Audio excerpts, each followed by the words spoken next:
If you want something out of life, if you want to change yourself, if you want to acquire something, if there's some goal that you want to reach, that is really not easy as some people will make us feel. That living your dream, changing your behaviors, overcoming negative habits, it's challenging. It's hard. Most people go through life never discovering what their talents are. Most people never develop their talents. They have skills and abilities, but if you don't nurture them, if you don't develop them, they will never serve you. Your gifts can take you many places if you develop your gifts. Most of us don't like to do those things that come easy to us. I've always loved to talk to people. I decided, taking this advice, to develop my skills as a speaker. And my gift has developed and it's taken me many places. You have something that you brought to the universe, and that if you decide that my life deserves my developing this, what I do well, and becoming the best at it, and mastering myself, and seeing what I have within me, if you decide to drop your buckets where you are and develop your gifts, I grant you, you'll never ever be without. I grant you that your gifts will take you places that will literally amaze you.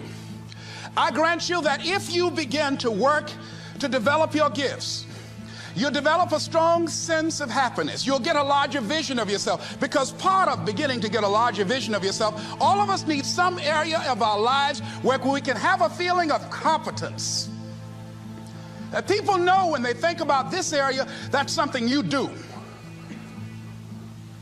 That you eat and sleep that, and that you do that, and people know it, and you know it, and you know that you know this. If you don't know anything else, you know this. Can you tell I know what I'm doing? Oh, hell no. You know this. So you've got to work on it. When other folk are having a good time, you've got to have the strength of character to concentrate, to read, to digest information. If you decide in any particular area that you're concerned about to make a conscious, deliberate, determined effort to read one book a month in that area, in 5 years you'll be among the top 5% experts in the world. I read a minimum of 2 books a week. The average American reads only 1 book a year.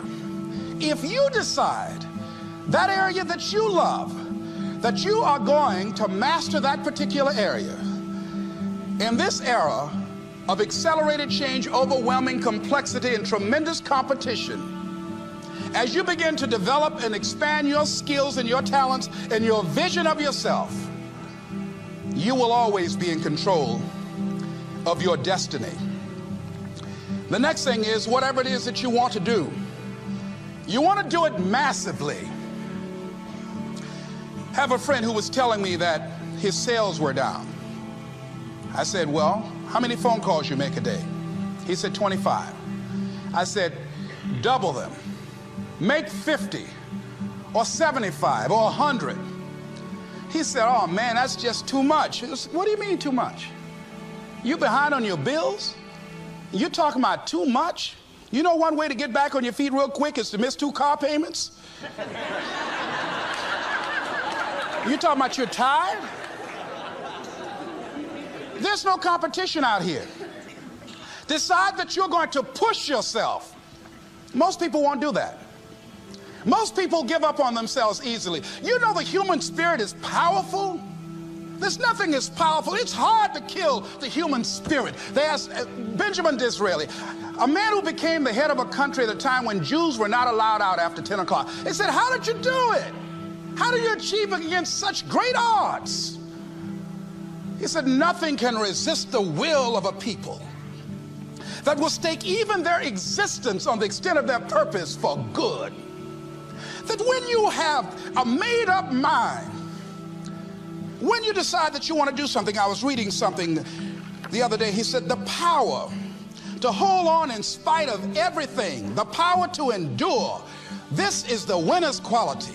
The hunger, the ability to face defeat again and again without giving up. This is a winner's quality. You have that quality within you. When you're hungry, you don't care about the facts. You don't care about the odds. Doug Williams played for the Washington Redskins, quarterback. John Elway of the Denver Broncos in the Super Bowl. Everybody was talking about Elway. After the Super Bowl, when Doug Williams made a historic passing game, they asked him, said, how were you able, in spite of all of that negative publicity saying that you couldn't win, how did you do it? He said, I ignored my critics. I just didn't pay any attention to them. I ignored myself because they kept on saying it so much. There were times I doubted whether or not I can do what I needed to do. There's a Doug Williams in everybody here. There's greatness in you. And you've got to learn how to tune out the critics outside and the critic inside. And since I'm going to do this, I'm going to harness my will. And I'm not going to let anything stop me. I deserve this. I'm going to do it until. And this friend, I told him, said, start increasing your calls.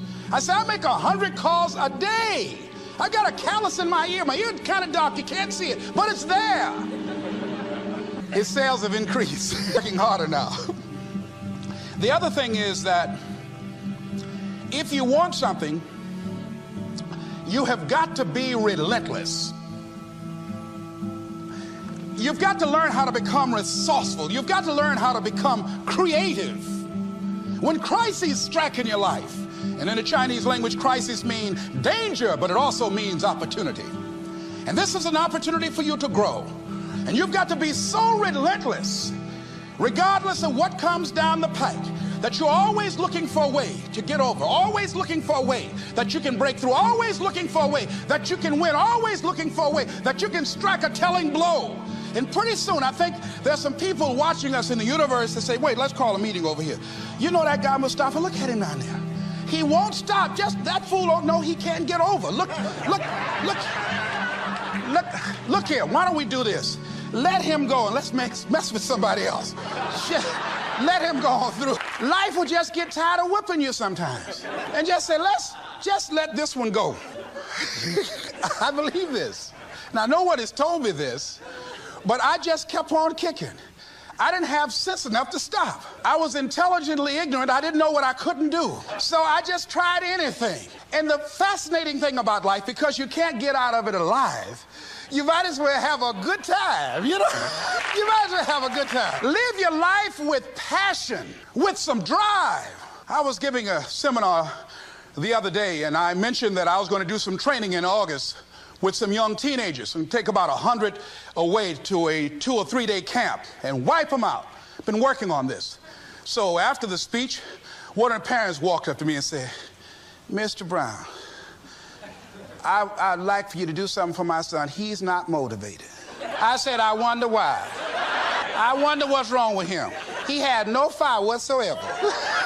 See, what you do speak so loudly, folk can't hear what you're saying. And so if you don't have any fire, you know, you've got to watch the people, the relationships that you develop. Have people of kindred mindsets. If you're around folk who are dead and negative all the time, they will affect you. You want people that are around you that have smiles on their faces, looking good. I was telling a group last week, Abraham Lincoln refused to hire a guy because of his face. They said, but the guy can't help it. He said, anybody over 30 is responsible for their face. If you have some depressing face looking at you every day, it affects your blood pressure. Keep these dead faces away from you. It's contagious. This is serious. So you've got to watch your countenance, watch your face. Have an uplifted expression, watch your body posture. All of these things affect you psychically. You got to be the kind of person that you are fearless. Fearless. Folk leave fearless people alone. There's some people walk through a neighborhood and every dog in the neighborhood would bark at them. But there's some people come through and ain't nobody gonna mess with this. You are unstoppable. And because you are unstoppable, because you've got power that you haven't even begun to use yet, you owe it to yourself to release your brakes. How many of you have the experience of pulling out of your driveway and you mashed on the accelerator and the car was just going, and couldn't move, and you mashed harder and it couldn't move, and then you discovered you had your emergency brakes on? And then you release those emergency brakes and it goes, choo. Have you ever had that experience before?